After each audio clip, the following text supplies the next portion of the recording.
I'm a guy that's 25. Lego Star Wars is my life. I like Rian Johnson. I'm Rich Boy J. Hello boyos, Rich Boy J here, back again with another video, and this is going to be my review of the 75301 Luke Skywalker's X-Wing fighter. I know, I'm a little bit late with this one, but I do think I have a few pretty insightful things to say on this set.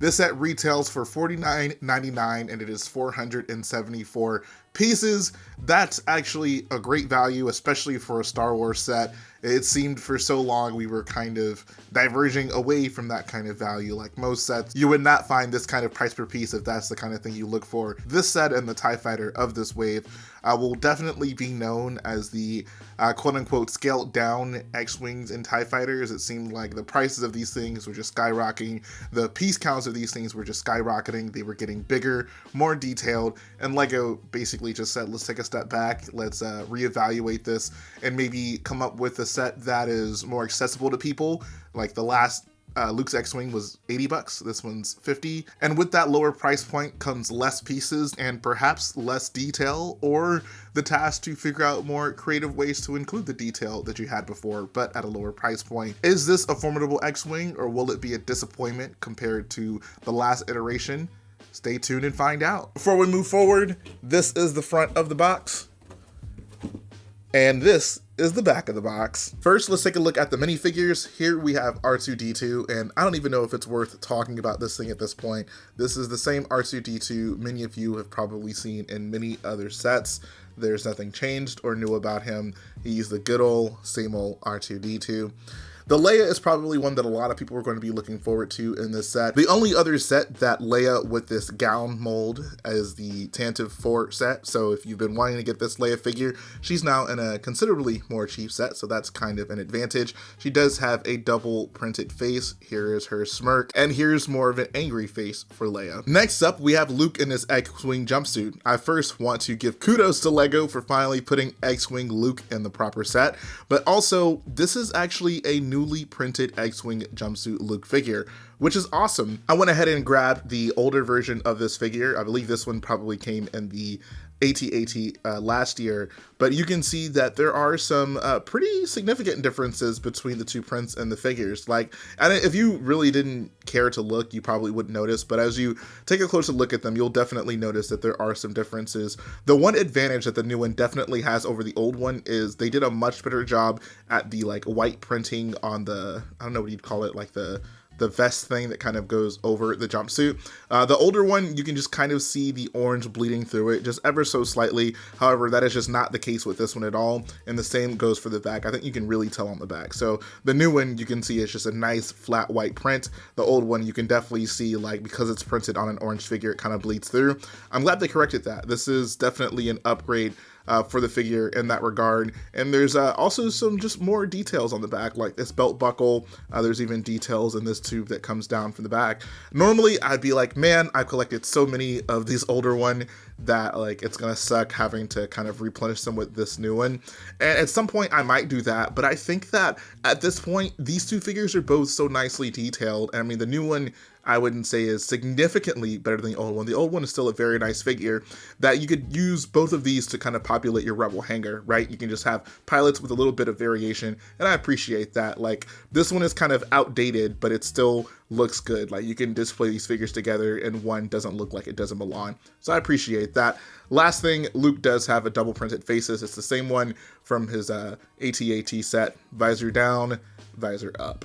And the last figure is going to be Jan Dodonna. This is the first time Lego has made this guy, and it was a welcome addition. I love the fact that we're getting more officers in the Rebel hierarchy. This will help you with your Yavin mocks, or just, you know, if you just want to have a Rebel anything with a group of Rebels, like, it's awesome to have just Rebel officers that can be hanging around. So he has a pretty nice torso print. You can see his jacket kind of comes down and the print leads on to his legs. That looks pretty nice. If we flip him around, he has a little bit of back detail with like the top of his jacket still having that dark tan color up there. He does have a double face, so this is his I'm giving a boring lecture face, and this is I'm listening to a boring lecture face. But this is just such a great figure. He's using the newer Doc Brown hairpiece, which works really well for him. He's also packing some heat. My boy Dodonna can defend himself if some stormtroopers come talking to him sideways.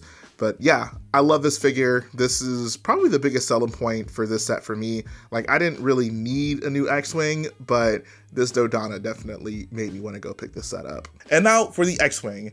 I'm first going to start off just by giving my overall impressions of this set, because I feel like I've gone through a lot of mixed emotions with this X-Wing.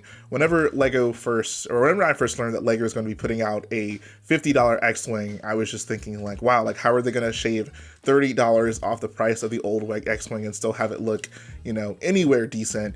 And I think overall LEGO has done a good job. Or see, this is why you take out these spring-loaded missiles before you start these reviews. The only more dangerous thing than playing with a loaded gun is playing with a LEGO set with a loaded, spring-loaded shooter. But anyways, I think this is a good to very good X-Wing. There are definitely some things about this that are certainly a downgrade from the previous iterations, but I think this is going to make a lot of people happy. Like, if you just want an X-Wing and, you know, you don't care about the super fine details, because this thing I'd say is lacking some of the details that we've gotten previously, I think you'll be quite happy with this X-Wing. So let's first talk about the things that I like about this X-Wing.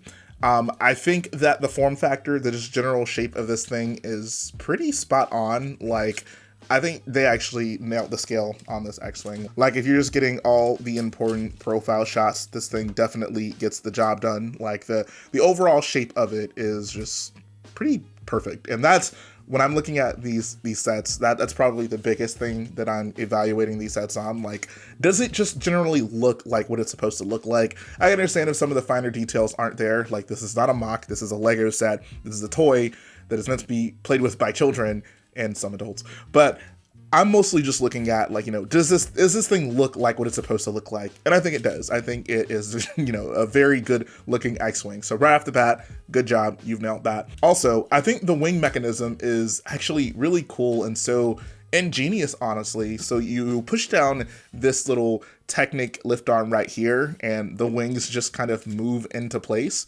And that's pretty cool. Like, no more rubber bands. It's such a, I'd say, minimalist technique, right? Like, it doesn't take up too much space to achieve this technique, and I think that's pretty nice. The one downside to this technique, however, is the wings just don't hold very strong at all. If you're a kid, you know, swooshing this thing around, like playing with this around, like, you're gonna be oftentimes, you know, pushing the wings apart, because they do pretty easily settle back into flight mode, which I think, like, that's probably a downside. Like I said, this thing's meant to be played with. It is a downside if the wings aren't, you know, staying in position as they should. And even just kind of sitting here messing around with this, it is pretty annoying that I have to keep, like, settling the wings in before the mechanism was so tight. So, like, it's a cool technique, right? Like, it's a cool mechanism. I think I'd probably take the rubber bands over this, though, just because the wings stay where they should be more easily for something that is supposed to be played with. I think the use of these, I think these were first introduced in the Minions pieces, but using these as the engines actually works pretty well. Like, I've kind of gone back and forth, you know, like, do I prefer the 3-wide engines on these X-Wings or the 4-wide engines, the ones that are on the last X-Wing? I think these just look better for the shape of the X-Wing. Like, for an X-Wing this size, at this scale, like, this fits the scale much better than if you did them 4-wide. The downside, however, is that you lose some of that detail in the engines. Like, I know for the last X-Wing, they were using those bigger 4-wide round pieces, which gave you that bar that went across here, which was pretty nice. Like, that was a nice detail, and they even used the, like, ice pick piece to represent the line at the top.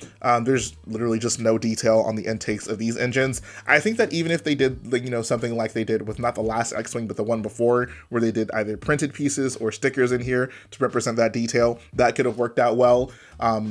So not having that at all is kind of weird, considering we got it basically 2 different versions of that in the past 2 X-Wings. To show off some functionality, you do get a cockpit that you can sit a minifig in. So if you open this up, there is ample space to put that boy Luke Skywalker into the set. Boom, he's good to go. There's also a spot to put R2-D2, and this is kind of unfortunate because, like, R2 sits in this X-Wing super high. Like, it's kind of the same issue with, like, the Jedi Interceptors, right? Like, the Astro Droids just sat up too high. I think if you're looking from afar, it doesn't stick out that much, but, like, if you look at it like this, for example, like, R2 literally just sticks out like a sore thumb. It's basically just because of the mechanism, like, right here, and how they had to kind of link this front section to the back section. There just wasn't a ton of space to give R2 a deep enough crevice into this build, which is, I don't know, like that's kind of unfortunate. It just looks weird having him sticking out so much. I don't know, maybe some people won't mind, but like looking at this, like R2 is just seems very exposed, I guess. And now we'll get on to the things that I really don't love about this X-Wing. The first thing that sticks out to me is this nose on the front. Like, the shape of it looks good, but it's just way too small for the body of the X-Wing.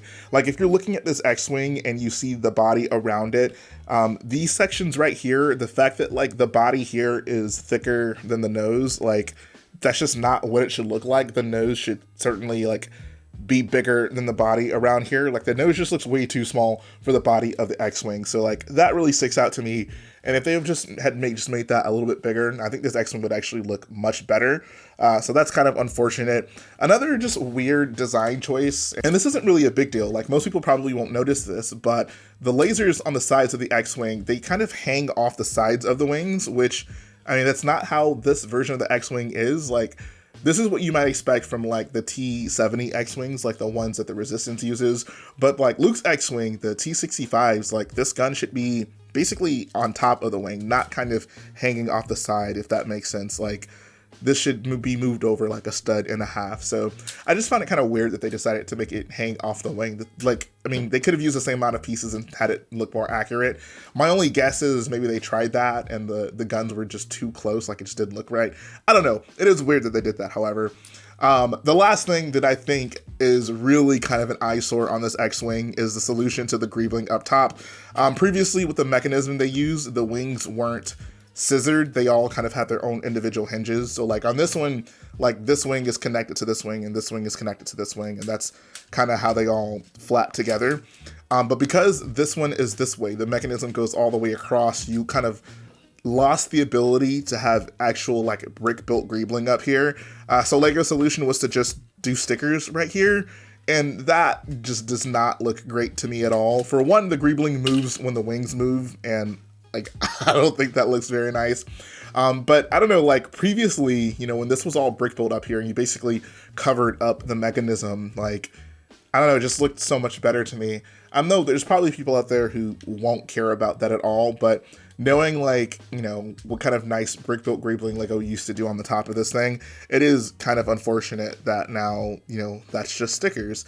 But that's just the nature of the game when you're building an X-Wing at the scale and, you know, trying to implement this mechanism into this. You know, they would have had to be a bit more bulky for them to try to hide this mechanism here. But I mean, I don't know. There's always a way. I think that also just kind of leads me back to the point, like, I don't know, like, they probably just could have used the rubber band technique. Like, this technique is still cool. When I was building it, I was like, oh man, like, that is some pretty ingenious engineering right there. But as I sit with this thing more and more often, it does seem like you end off with probably more trade-offs than you'd like. Like, this would probably just be a more fun toy to play with if they were using the rubber bands. I think the back of the X-Wing also just looks very boxy, and this really sticks out because one, like when you're playing with this thing, this is probably the way you're going to be seeing it most often. And also, I feel like Lego did such a wonderful job with the $80 X-Wing on the back here, like really capturing that hexagonal shape that's back here, but it's pretty much just flat on the edges here, and it just looks very boxy. That's one of the first things I noticed when looking at pictures of this thing. There are some landing gears on the bottom, so if you sit this down right here, boom, you got landing gears. The front one's not retractable, which, I mean, I don't know, that might be like a bad thing for some people because the front one used to be retractable in the old ones, but like on the old ones, you didn't actually get like skis for the back one, so like those landing gears, like this, the slopes right here were just always sticking out anyway, so that's actually not that big of a deal to me. But you can, of course, just take it out and boom, you're good to go, and you can also just take those other ones off. And that's going to finish up the video, guys. I appreciate you for watching this X-Wing review. I think this is totally worth getting, right? Like if you especially don't have an X-Wing up until this point, I think you'll be very happy with this being your first Lego X-Wing. I could probably see a lot of people maybe doing some modifications to it to just add maybe a few more of those smaller details that you would have come to expect on the older X-Wings, like the engine intake detail, like the top greebling, like the back greebling. But I think, you know, as a starting point for a $50 X-Wing that you could maybe, you know, add your own parts to really make it what you want, I think this is a wonderful set. And I actually applaud Lego for, you know, putting out a $50 X-Wing that doesn't just, you know, feel completely inferior to the last $80 version. I think that they did a very good job with the set. So if you like what I do, guys, go ahead and support the video by hitting the like button, support the channel by smashing that subscribe button, and I'll be back again very soon.